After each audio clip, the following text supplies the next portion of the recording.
हम सबको पता है एक वाटरमेलन को ग्रो करने के लिए उस पर पेस्टिसाइड्स, फंगिसाइड्स, इंसेक्टिसाइड्स यूज़ किए जाते हैं, पर क्या वो सारे केमिकल्स इस वाटरमेलन तक पहुंचते हैं? इसी चीज़ को इन्वेस्टिगेट करने के लिए मैंने बहुत सारे ग्लोबल रिसर्च पेपर्स और इंडियन रिसर्च पेपर्स को स्टडी किया। उससे ये सामने आया कि जो केमिकल रेसिड्यूज होते हैं वो इस ग्रीन सरफेस पे बहुत ज़्यादा पाए जाते हैं एज़ कम्पेयर टू ये रेड पोर्शन जिसे हम कंज्यूम करते हैं। यानी ये जो पोर्शन है जिसको हम कंज्यूम करते हैं उस पर बहुत कम अमाउंट में रेसिड्यूज होते हैं एज़ कम्पेयर टू ये आउटर सरफेस। और अच्छी बात यह है कि इसको तो हम कंज्यूम करते नहीं, इसको तो हम फेंक देते हैं यूज़ करके। सो इस पर बहुत ज़्यादा क्वान्टिटी में रेसिड्यूज प्रेजेंट नहीं होते। अब दूसरा इंपॉर्टेंट पॉइंट, जब महात्मा गांधी कृषि विद्यापीठ ने एक स्टडी कंडक्ट की जहां उन्होंने केमिकल स्प्रेइंग के तुरंत बाद रेसिड्यू टेस्टिंग की तो उन्होंने बहुत ज़्यादा क्वांटिटीज़ में रेसिड्यूज पाए। पर जब उन्होंने हार्वेस्ट के टाइम पे रेसिड्यू टेस्टिंग की तो रेसिड्यूज का लेवल जो है, केमिकल रेसिड्यूज बहुत हद तक कम हो चुके थे। इसका रीज़न क्या है?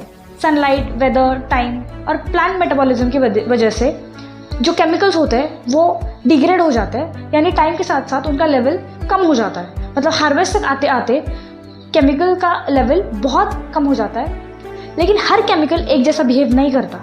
कुछ केमिकल्स ऊपर से स्प्रे किए जाते हैं और कुछ केमिकल्स सिस्टम के अंदर एडिबल पोर्शन तक भी पहुंच सकते हैं। जैसे इमिडाक्लोप्रिड नाम का एक कॉन्टैक्ट पेस्टिसाइड है जो एडिबल पोर्शन यानी जिस पोर्शन को हम खाते हैं वहाँ तक भी पहुँच सकता है।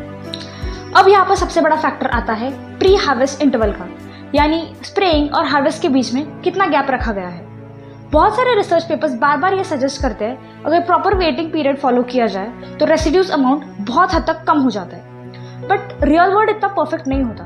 कंट्रोल्ड फील्ड स्टडीज और मार्केट सैंपल स्टडीज हमेशा सेम रिजल्ट्स नहीं दिखाते। साइंटिफिक फील्ड ट्रायल्स में प्रॉपर टाइमिंग फॉलो किया जाता है, जबकि market samples real farming practices को रिफ्लेक्ट करते हैं और इसीलिए कभी कभी कुछ हद तक मेजरेबल अमाउंट में केमिकल रेसिड्यूज पाए जाते हैं। तो खुशखबर ये है कि वॉशिंग और पीलिंग से काफ़ी हद तक केमिकल रेसिड्यूज का अमाउंट कम किया जा सकता है, क्योंकि ज़्यादातर केमिकल्स आउटर सरफेस पे पाए जाते हैं as compare to the inner flesh. तो रिसर्च ये कहती है कि सारे केमिकल्स जो इसको ग्रो करने के लिए यूज़ किए जाते हैं वो सारे हमारे पेट में नहीं चले जाते। पर इसका मतलब ये नहीं कि कोई भी केमिकल हमारे पेट में नहीं चला जाता। उसका अमाउंट डिपेंड करता है कि कौन सा केमिकल यूज़ किया गया है, कितनी क्वांटिटी में यूज़ किया गया है, प्री हार्वेस्ट इंटरवल का टाइमिंग कितना है और केमिकल आउटर सरफेस पे प्रेजेंट है या फिर इनर फ्लैश में, यानी वो सिस्टमिक केमिकल है या फिर ऊपर से स्प्रे किया गया है। यानी reality is black and white. सारे केमिकल्स हमारे पेट के अंदर नहीं जाते, बट कुछ केमिकल्स हम कंज्यूम करते हैं। So this is the reality. तो ओवरऑल देखा जाए तो वाटरमेलन कंज्यूम करने के लिए काफ़ी हद तक सेफ है, नॉट 100%,